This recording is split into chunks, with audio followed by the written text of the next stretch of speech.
What is going on, San Antonio? What is going on, all of South Texas? My name is Mike Jimenez, and this is the Alamo City Sportscast coming at you from San Antonio, Texas. It is a rainy day over here. It is Wednesday morning, but again, if you're listening to us in the future, thank you so much, because not only are we live on Facebook, we are live on Twitter, we are live on YouTube. Please subscribe to the Alamo City Network, if you will.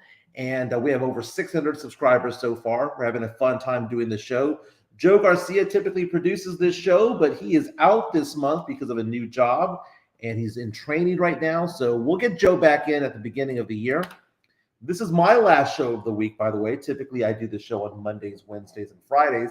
But if you notice, I'm wearing an LSU polo shirt in honor of my daughter, who graduates, walks the stage on Friday. So I'm looking forward to that. And I'll be heading over to Baton Rouge tomorrow morning. So be driving out there. About 20 members of my family going out there. On her mom's side, a lot of family going over to Baton Rouge as well. So we're going to have a fun time out there. Looking forward to it all. Again, you can be part of this show if you want to leave us a comment or two or three. I'll be happy to read them. And David Atwater are already coming at us already, asking about Bill Belichick and Pop's future, because Bill Belichick, according to reports out there that came out yesterday, the Patriots might be willing to move on from their longtime coach, who is in his 70s, just like Pop, who has won several titles just like Pop, 6 titles compared to Pop's 5. It's interesting to see that development's going on right now in Foxborough, Massachusetts. And will that happen here in San Antonio, Texas? Only time will tell. Lots going on today.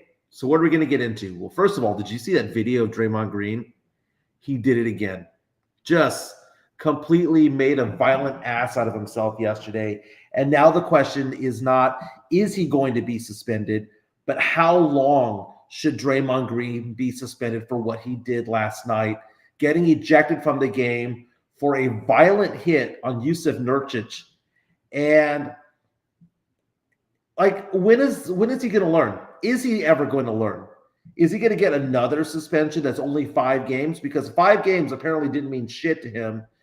Draymond Green, as David has mentioned on our YouTube stream, is a dirty player. He's probably the dirtiest player that we've seen in the NBA since Ron Artest, since Rasheed Wallace. I mean, I would say Grayson Allen can be just as dirty, but Grayson Allen is not as big and therefore not as dangerous. But we're going to be talking about Draymond Green. LeBron James is in town, back-to-back games here at the Frost Bank Center, taking on the Spurs. Spurs on a 17-game losing streak, on pace to win only 11 games. Currently with the second worst record in the NBA right now. I mean, at this point, should we just all wear paper bags to the Frost Bank Center? I mean, at this point, I'm getting to that. And at what point do we look at this and go, Pop, this is on you.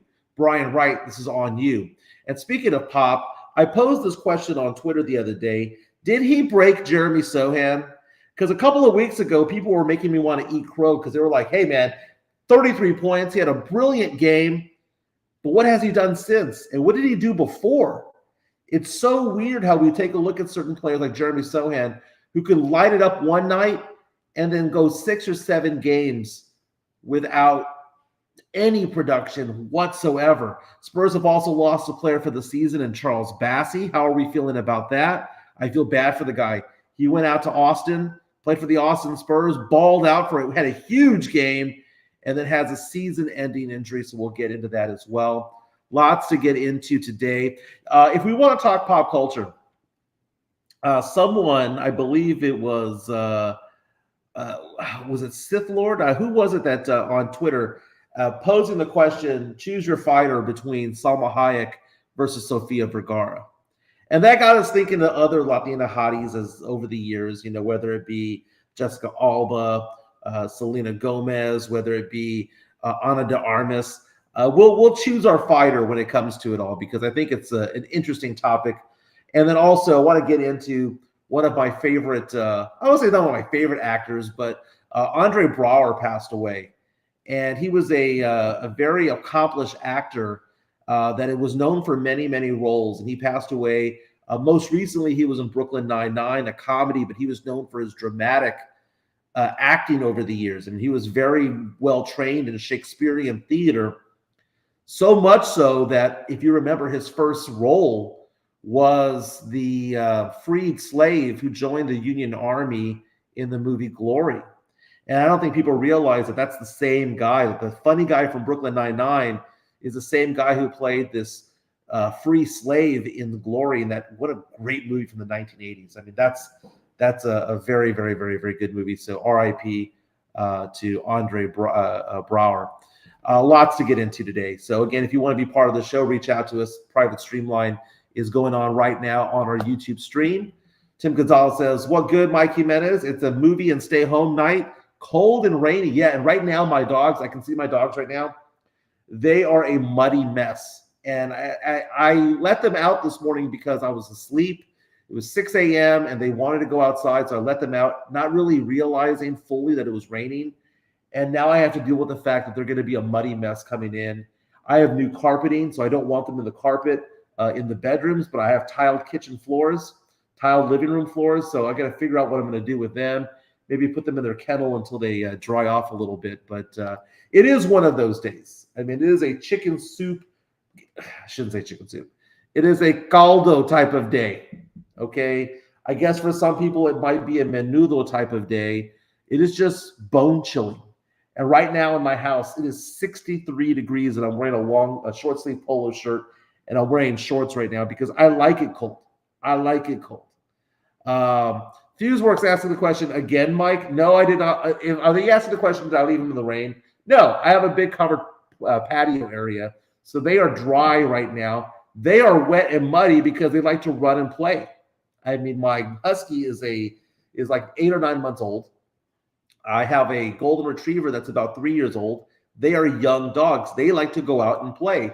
So what they've been doing is been running up and down the grass, turning it into mud, and they're all muddied up. So no, they're not getting pelted with rain. If they're getting wet, it's by their own choosing. So my bad.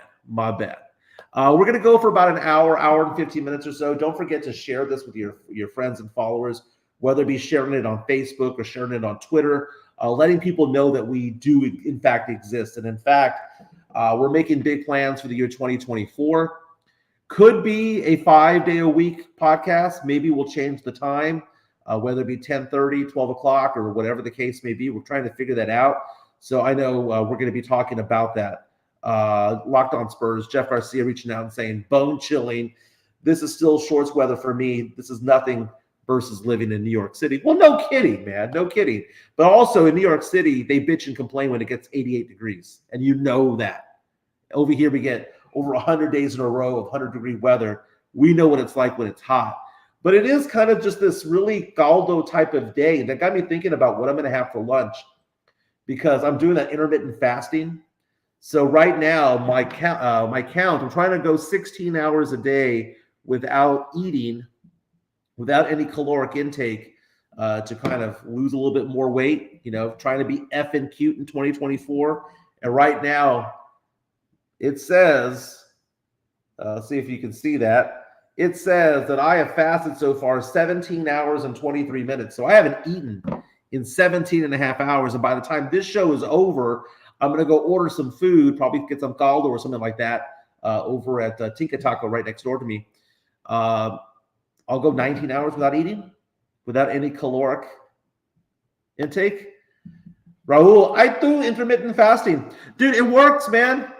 It works. And I was talking to one of my clients the other day. He is really big into health. I mean, the guy is in his mid-50s, and the guy is in really good shape. And he talks about the importance about working out, but in trying to get into better shape, it's kind of a two-tier thing, right? It's about eating better, and it's about working out. And if you just work out but don't fix the eating, you're not going to lose weight. Or if you just fix the eating and you don't work out, you're not going to lose as much weight as you should have. So, yeah, I've been doing the intermittent fasting, and I've done it before. I was showing a friend yesterday some photos of me from 2 years ago when I was doing half marathon training, and I was doing the intermittent fasting and stuff like that. I was probably about 15 pounds less than what I am right now. I'm down 15 for the year. I want to lose another 15 or 20 more. I kind of hit a wall, so I restarted the intermittent fasting deal. And Jeff Garcia from Locked On Spurs and Ken's 5 might have to take me back to that gym on the south side again because he kicked my ass too much, though. He kicked my ass too much over there because I was sore for like a week after working out with Jeff. Jeff killed me out there at the gym, but I had fun out there. But Jeff can outlift me, but I got a feeling I might be able to outrun him. My fat ass might be able to outrun him. Maybe not a 100-yard dash, but a mile and a half, 2 miles, 3 miles. Who you got? Choose your fighter, Jeff Garcia or Mike Jimenez when it comes to that. But let's get into some of these topics today. Draymond Green, holy shit. Did you see that freaking hit that he had on Yousef Nurcic yesterday? So that happened overnight. So a lot of people didn't watch it, went to bed, waking up, and you turn on SportsCenter, you turn on First Take and all of those shows, and they're talking all about it. And the thing about it is this.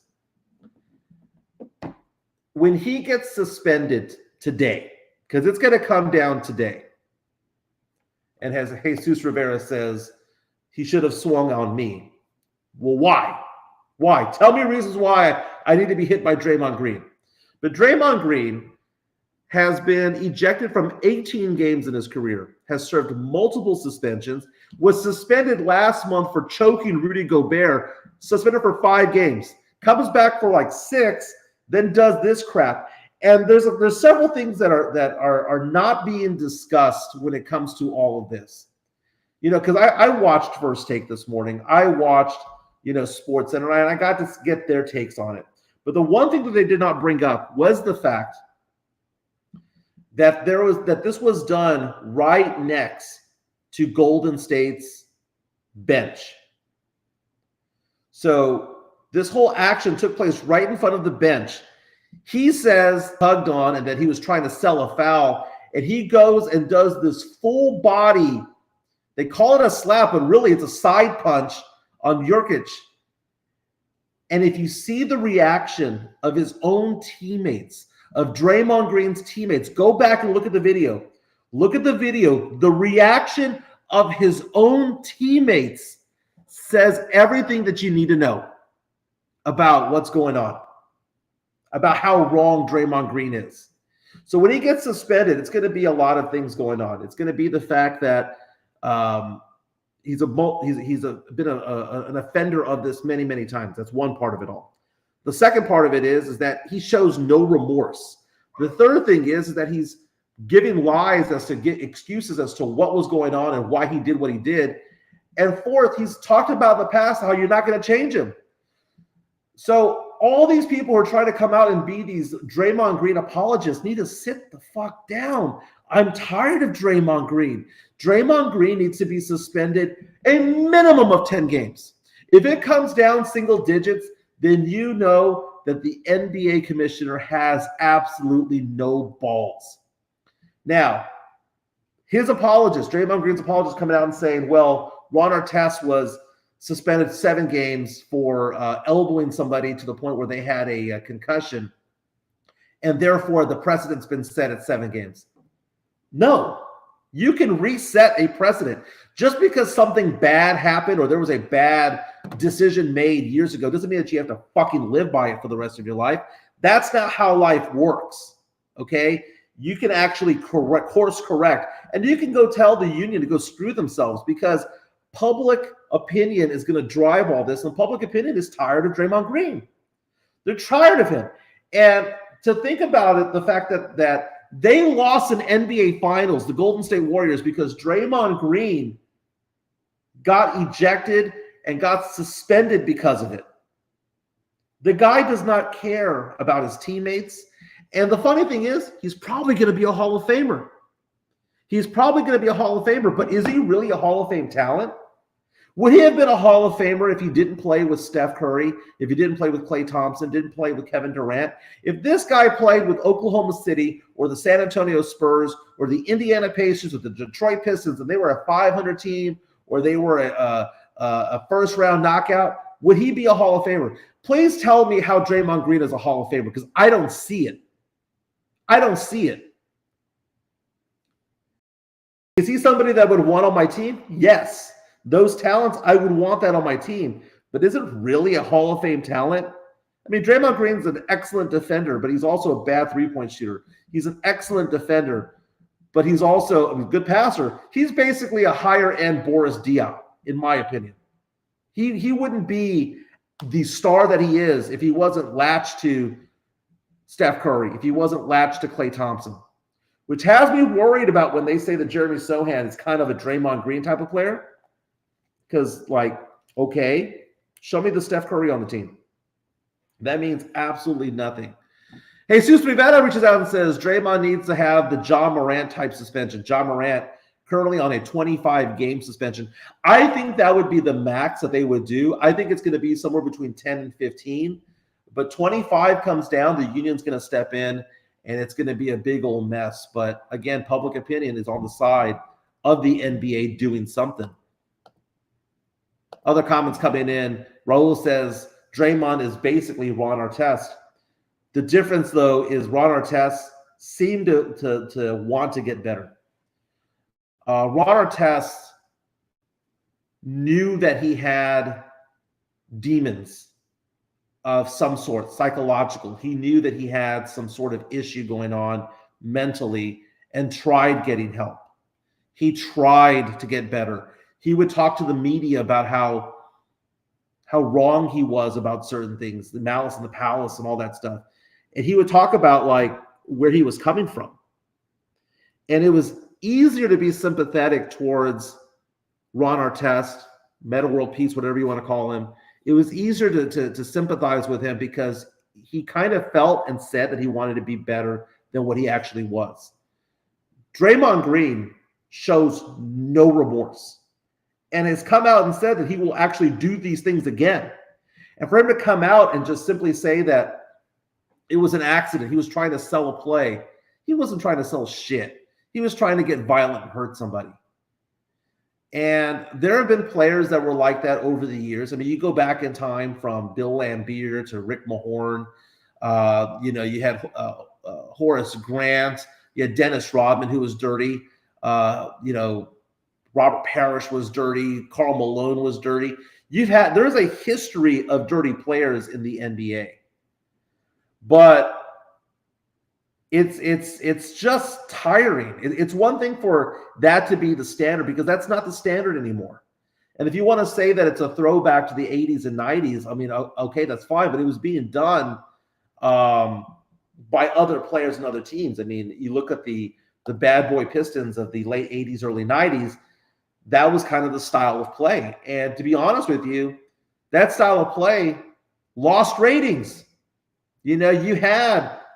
So basically, before Showtime Lakers, the ratings sucked. Then you had the Showtime Lakers, and then you had the Celtics, and then the ratings went crazy. And all of a sudden, the United States was falling in love with the NBA again. And then you had the bad boy Pistons, and people started getting pissed off about that because it was entertaining, yes, but it wasn't basketball either. So whenever I hear people say that they wanted to go back to the 80s and 90s. I don't want it going back to the 80s. I don't mind it going back to the 90s some in the sense that you allow defense. And I don't mind having a player have to earn their points. I remember back in the day, someone would drive into the lane, you check them, and you just look at them and go, earn them. Go to the free throw line, earn them. I don't mind that. But there's a difference between a hard hit, a hard foul, and being dirty. I'm all about hard fouls. Earn them. Go to the line. Earn them. And as Jesus Rivera reaches out and says, Draymond's defending skills have gone downhill. That's when you know that you're no longer wanted or needed anymore. So let's think about this. I have said that Greg Popovich is a jackass. And he is. I mean, maybe not to his own players, but to the media and things like that. He's a bit of a jackass. A lot of a jackass. We all know that. And it's easy to be okay with that when you're winning.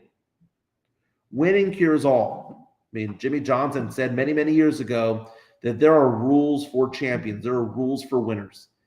And it's easy to kind of let Draymond be Draymond when they're winning title after title. when he is at the top of his game. But the guy is just a dude right now. He's not as good as he used to be. He's slightly above average, but he's not as good as he used to be. His shooting isn't as good as it used to be. His defense isn't as good as it used to be. So it's harder to kind of like go, well, let's just let Draymond be Draymond. Same thing goes with Pop.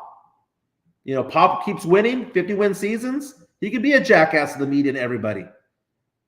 You go on pace to win 11 games. You have no right to do anything. You go 5 years in a row without a winning record. You have no right anymore. I'm sorry, man. This is a what have you done for me lately type of society. 5 years is a long time, and we're showing no sign of having a winning record here in San Antonio. But let me ask you this about Draymond Green. Do you think maybe, just maybe, this was fostered by Golden State, that they allowed this to happen? Because I have a hard time believing that other teams would have allowed it. You know, and you take a look at Steve Kerr, and Steve Kerr gets a pass for a lot of things, but he is so much like Pop. Steve Kerr the other day was complaining about the music being played in Phoenix, saying that it was too loud, that it sounded like a Miami dance party. He was going on and on and on and on about that, and that how it shouldn't be that way at NBA games, and that's not the way that it should be. And he sounded so much like Pop. When did Steve Kerr get old? And when did Steve Kerr suddenly become the guy that is going to give a pass to Draymond Green? Not once, not twice, not three, not four, not five, not 6 or 7 times. He gives Draymond Green a pass forever. And I'm trying to figure out why. Why would he not want to rein in his own player, unless the fact that he's afraid of his own player? I mean, Draymond Green is somebody who punched Jordan Poole, his own teammate. And what did Golden State do? What did Steve Kerr do? Nothing. Nothing. Nothing of significance. He punched his own player. His own teammate. Did nothing. Drew Show with a $5 donation, man. Appreciate it, man. This is we appreciate all that you do for us, Drew. Says, with all due respect, you, me, and everybody hearing your voice would love for Draymond to be on this Spurs team. Now, next year, etc., trade Devin for him. Okay, well, I'm not going to trade Devin Green. Devin Green. Mix his name up with Danny Green. Devin Vassell for Draymond Green. Draymond Green is damaged goods. And what I have liked, that's a certain player that you want to have on your team. And the Spurs have had dirty players in the past. Bruce Bowen was a dirty player. Robert Horry was a dirty player. Spurs fans don't like to hear that because that's our own guy, but they were dirty players. But there's a difference between being a dirty play, doing a dirty play, and being a dirty player. It's two different things. A dirty player is wanting to hurt somebody, wanting to injure somebody. It's not so much they're jawing up with them and they're trying to square up with them a little bit or whatever the case may be, get under their skin. You know, like what Bruce Bowen would do was sometimes be dirty, putting his foot underneath the players as they're trying to land. But you take a look at like Robert Horry. Robert Horry was dirty from time to time. He was a rough player. Bruce Bowen was a rough player. He would grab onto you. He was more rough than he was dirty. A dirty player is somebody who's actually wanting to outright injure you and take away your livelihood. That's the difference. So I would want Draymond Green's skill set, but I would not want his mindset on this team. Not at all. Not at all. And it's not the whole Spurs way type of thing. It's just simply because the guy's an asshole. And I wouldn't want him on this team. And I don't mind a chip on the shoulder. I don't mind the wanting to hip check. I don't mind wanting to do hard fouls. But when you're punching people in the face and you're choking people, Rudy Gobert, you're choking him. And for him to have no remorse and for Nurcic to come out there and say, I'm just glad I didn't get choked. Trying to make a joke about it. Drew comes out and says, with another donation, you capping saying you wouldn't take Draymond. Capping. I wouldn't take Draymond in 2023. 2015, maybe. 2023, he's washed up, dude. He's washed up. Let's talk about the other Draymond Green, because when Jeremy Sochan was first drafted by the Spurs, everyone kept saying, this guy is going to be the next Draymond Green. And I was like, really? Really? We're going to have that kind of player on our team? And everyone comes out and says, oh, he guards multiple positions. I was joking with Jeff Garcia from Locked On Spurs and Ken's 5. Follow him at Jeff G Spurs Zone. Follow him. Subscribe to Locked On Spurs on YouTube, Spotify, wherever you get your podcasts. Is it possible that the defensive abilities of Jeremy Sochan are a bit overstated, a bit overrated? Am I wrong in thinking that? Because I watch the games. I go to the games. I will be at the game tonight as the Spurs take on the LA Lakers, LeBron James, Anthony Davis, all in town. Back-to-back games for the Spurs against the Lakers at the Frost Bank Center. Jeremy Sochan's defense isn't good. I mean, it's not bad, but let's not say that he's a good defender who can guard multiple positions, because he can't. I mean, he'll do a decent job. Okay, let me paint this. Let's rephrase that. He can guard multiple positions, but he can't lock down multiple positions. Have you tried seeing Jeremy Sochan try to lock down a stud point guard? Can't do it. How about a bigger power forward? Can't do it. Doncic went to town on him. I mean, he's just a guy, man. He's just a guy. He's just a guy.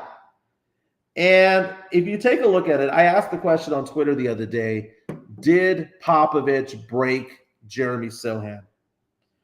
5 games ago, Jeremy Sochan had the game of his life against the Atlanta Hawks. Remember, it was the game where he was called for a charge when he was trying to tie the game in the last seconds of the game. And Sochan, a lot of people were like, this is his coming out party, right? 33 points, 12 of 14 shooting, 8 rebounds, 6 assists in 36 minutes. He looked amazing. What has he done since? Averaging 31 minutes per game since. 13 points, 6 points, 4 points, and 7 points. The games before that 33-point game that he had, he scored 4 and 7. His rebounds, the last 4 games rather, since his big game, 3, 2, 3, and 6. So he's averaging 7.5 points and about 4 rebounds, and his assists have gone from 4, 0, 4, 2. He's averaging less than 3 rebounds per game since that big game he had against the Hawks. 31 minutes a game, 7 points, 4 rebounds, 3 assists. He's just a dude, man. He is just a guy. And that got me thinking into, okay, well, who should the Spurs keep in the future? Really, I think that they have to have a hard reset this year. And that includes Pop. That includes 2/3 of this team. Hard reset, just get rid of them. Spurs should keep, obviously, Victor Wembanyama. They should keep Devin Vassell, because even though his defense has gone down, effective shooting range of 56, 57%, it's really good. That's serviceable.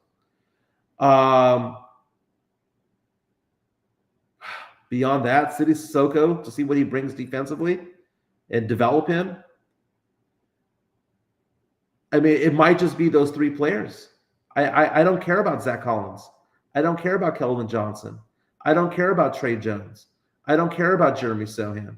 I don't care about Devontae Graham. I don't care about Doug McDermott. I don't care about Charles Bassey. I don't care about Mamu. I don't care about the rest of the team. Malachi Branham is somebody that I think could potentially take a leap. So maybe you keep him. I don't care about Blake Wesley. Hard reset, baby. Just get rid of these guys. They're not it. They're not it. I like Keldon Johnson if he's going to be the 7th man on the team. I like Jeremy Sochan if he's the 7th man on the team. I like, some of these players, if they're going to be role players in the second unit, perfectly fine. As Raul mentions, he says, I'd listen to an offer for Vassell. I think we might be able to get something pretty decent for him, actually. Comment coming in from STP11. Sochan is a bust, can't shoot, can't defend. Teams don't even guard his ass. So his three-point shooting has gone up, right? So if you take a look at it, it's Jeremy Sochan is the most confusing player of all time. I'm going to get out his most recent stats right now because we're far enough into the season to kind of know what he has done this year, right? Jeremy Sochan right now averages just under 11 points per game, 10.9, 5 rebounds, and 4 assists, which, again, sounds great if he's the seventh man on the team, but if he's a starting point guard, not going to be the case. But I'm looking at his season totals. His three-point shooting has gone up exponentially from 24.6% up to 37%. Anything north of 36 is pretty good. Okay, 40 is stellar, and he was kind of flirting with that for a while. He's back down to 37%. If you're north of 36, you're having a good year shooting the three. If you're between 32 and 36, you're serviceable. So that's a good thing. So you would think he'd be more efficient scoring-wise. How is it possible that Jeremy Sochan has gone from 24% to 37% in three-point shooting, and his effective field goal percentage has gone down from 48% to 47%? How is that mathematically possible? I don't know any other player in the NBA who could go up 13% with the volume of threes that he shoots and be a less effective shooter overall. And why is that? Because when it comes to two-point shooting, he's gone from 52% down to 44%. Two-point shooting, 52% down to 44%. Three-point shooting, 24% to 37%. You add it all together, his effective shooting is lower than what it was before, which means that if he shoots the ball 100 times, Jeremy Sochan would score 90 points. He shoots the ball 100 times. Doesn't matter if it's twos or threes. 100 times, he scores 90 points. You might think to yourself, well, that's not bad, is it? I mean, that can be bad. Well, no. You need to be actually over 50% to be even on the court for the most part. So you shoot 100 times, you should make 100 points, okay? If you look at Devin Vassell, for example, Devin Vassell, his effective field goal percentage is close to 57%, which means that he shoots 100 times, he makes 114 points. You compare that to Sochan at 90. If you were to look up the most effective field goal shooting, the most efficient shooters in the NBA, Jeremy Sochan is probably in the bottom 10 to bottom 15 percentile, despite the fact that his three-point shooting has gone up from 24 to 37%. Is he a bust? Not going to go there yet, but it's trending that way. It really is. Dude, all these people reaching out wanting me to do shout-outs. No. Okay, I know what you guys are doing, all right? I know what you guys are doing. Raul reaches out and says, even coming out of college, people were saying Sochan had no defense, had no offensive game. We had to draft him so high, right, number 9, and then make him the starting point guard. Terrible. It makes no sense to me this year. It really doesn't. I was so optimistic about this year because we got Victor Wembanyama, and I thought to myself, they're going to at least be able to get him the ball. The dude's 7'4". They'll get him the ball. Did they? No, they're not. Jeremy Sochan has been more of a priority for Pop this year than Victor Wembanyama, and I don't get it. I don't understand why that is the case. But the proof is in the actions. Actions speak louder than words. The actions have been he cares more about Sochan than he does Wemby. And I don't get it. I absolutely do not understand. It's bizarre. And I was optimistic because I thought that Pop would actually field a winning roster. You know what the Spurs' best roster is, best lineup happens to be? It happens to be Trey Jones at point guard. It happens to be Devin Vassell at the 2, Sochan at 4, Keldon at 3, and Wemby at 5. Or a mixture of those 5 players. Put them in whatever position. Those 5 on the court, that's actually a pretty decent team. Now ask yourself the question, why doesn't Pop play that rotation? play that particular lineup? Why is that so rare that those 5 are on the court when it makes so much effing sense that those guys should be there together? Are the Spurs losing on purpose? Are they trying to tank again? Is that the whole process of what they're doing? Because if that's what they're doing a really good job of it. And then to see Pop go out there and smile after the games and just have no fire, and it's brutal. And the idea of Greg Popovich being the head coach of this team for 3 or 4 more seasons. Dude, imagine if he's on this team for 3 or 4 more seasons, they have losing seasons, and Wemby leaves, and then he retires. Pop would be just as hated as Kawhi Leonard. You stick around long enough, you become the villain, right? And Pop would be the villain at that point. I'll never understand it. Look at tankathon.com, by the way. As it stands right now, if things fell into place and there were no surprises in the lottery and things held to form, the Spurs would be picking at number 2 right behind the Detroit Pistons. And if you take a look at who the Spurs would get in further picks, right now slated to be the number 9 pick as well, because they get Toronto's pick as part of a trade they had a few years ago. Toronto right now is a top 6 protected pick. And if I was to go on Tankathon right now and simulate the lottery as a mock, if the Spurs were drafting number 2 and 9, according to Tankathon, they would get Isaiah Collier, stud point guard out of USC. Why would we get a point guard? I thought we already have one, right? Why would we get one? And at number 9, we'd get Justin Edwards out of Kentucky. But I'm going to simulate the lottery to see what would happen. And what it shows is the Spurs losing one of – actually, no, it shows the Spurs drafting 4 and 9. The Spurs would have 14% chance to be the number 1 overall pick. And it's interesting when you see these players because I've been scouting them already. Jeff Garcia from Ken's 5 knows that I do this. I like to scout, and I like to watch a lot of video, and I like to, YouTube games and all of that stuff beyond just the highlights. Some of the names that are interesting on there, Nikola Topic, who's a point guard, a 6'6" point guard, playing for a team called Mega Basket in Serbia. That guy looks good. I mean, he looks like he has genius level basketball IQ. And a 6'6" point guard, I would take that all day, every day. A true point guard, just 18 years old. And then there's a French player who's named Alexander Sarr, S-A-R-R, who's from France.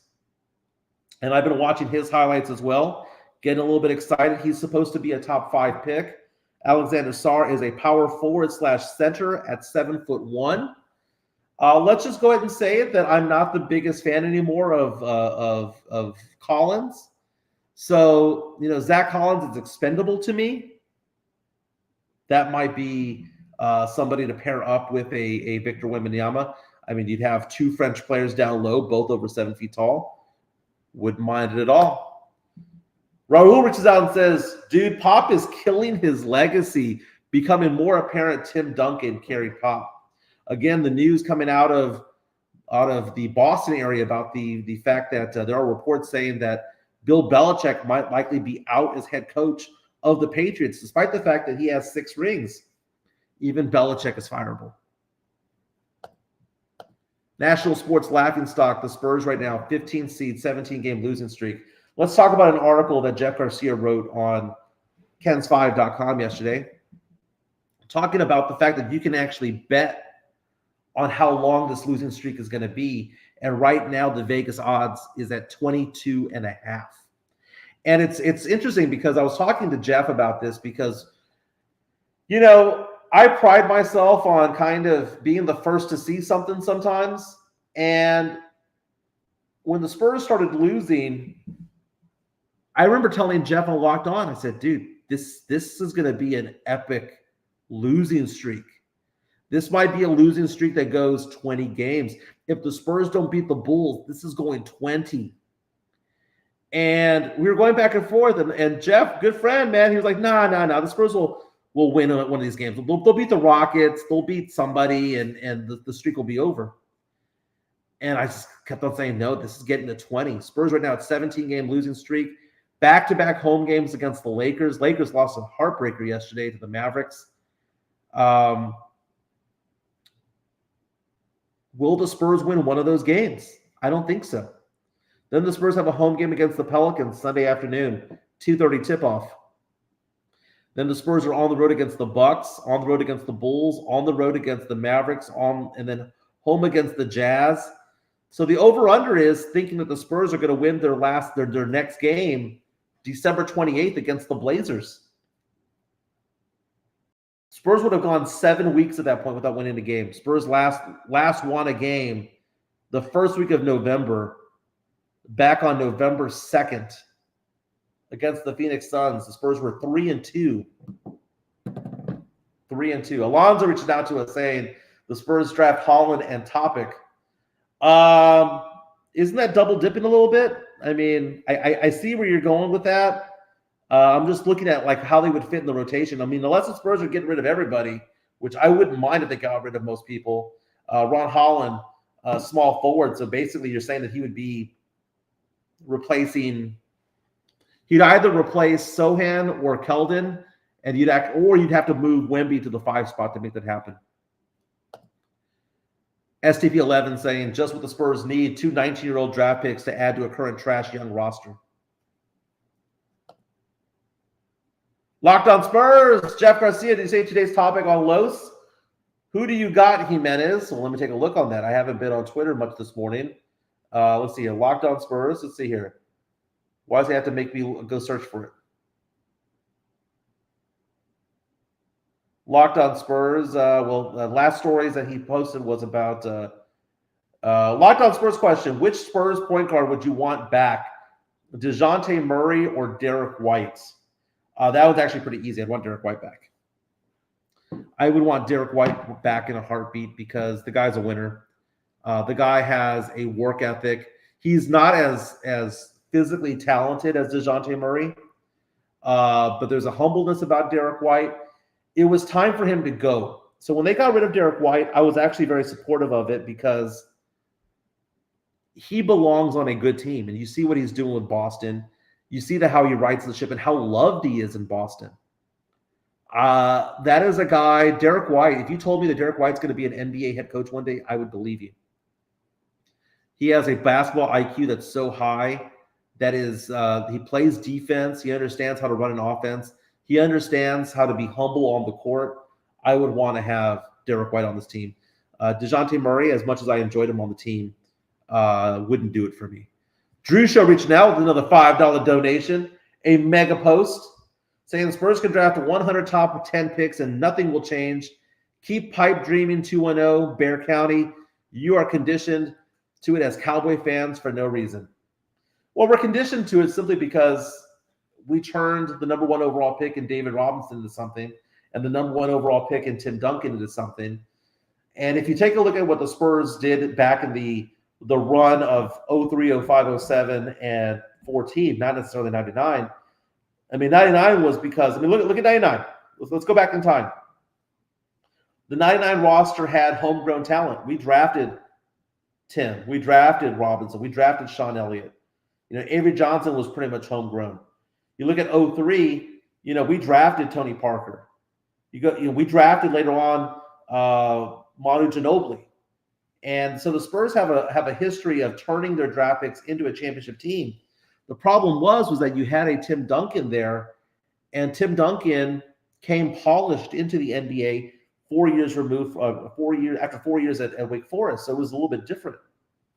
Mike Baez saying that we should keep an eye out on another French forward. I'm going to try not to pronounce his name. Is it Zachary Richard? This is the fun part, right? We're already giving up on the season, right? We're already giving up. And I'm really not going to have much hope in the Spurs until they get rid of Pop. I mean, I think he's part of the problem.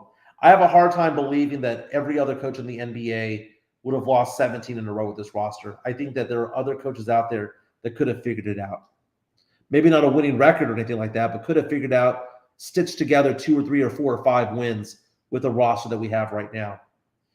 Jesus Rivera says that he would rather have DeJounte than Derek White. And he says easily DeJounte. I don't know about easily. SCP-11 says F the draft. Let's get the vets in here. I would love that. I would love that too. So I'm going to be at the Spurs game tonight. And for those of you who don't know, I am, when I had my radio show at San Antonio Sports Star, I would always tell people that that was not my job. That was my hobby. So being let go from San Antonio Sports Star was not like the end of my world or anything like that. It was my hobby. My day job is I'm in finance. So I work with people on the retirement and all that stuff. And one of my vendors reached out to me and said, "Hey, Jimenez, thank you so much for all your work with us. We would like to treat you to the Spurs game." So tonight I'm being treated. I'm like a pretty princess tonight. I am being treated on a date. No, it's not a date. It's just basically the company taking me out, and they're going to take me out to the Spurs game. They said they got me lower level seats. They said not courtside, but they're lower level. So I'll be out there with a couple of colleagues out there. And they're telling me to spare no expense when it comes to the pregame drinking. So I need to pick a bar to go to tonight. And I think I'm going to pick something somewhere in Southtown because as much as I want to say the Pearl, I don't like getting dressed up, okay? I'm not Jeff Garcia from Locked On Spurs and Ken's 5. I don't like getting dressed up all the time. I just want to wear a Spurs jersey. So I'm probably going to tell him that we're going to go someplace on Southtown. It's also rainy outside. It's going to be difficult getting in and out of downtown. So I'll pick a bar in Southtown and make it happen. So if you're at the game and see me, come and say hi. Recommendation coming in from Raul saying Bar America. Dude, I haven't been to Bar America in a long time. That place is that's a fun spot, man. That is a very fun spot. I haven't been there in a long time. If I'm not mistaken, that was caddy corner to Rosatios, right? Kind of go to you'd go to my ex-wife, my first ex-wife. We would go to Rosatios all the time, and she used to love to do the salsa dancing and all that stuff. And we'd go hang out over there, and we'd make our way over to Bar America, and then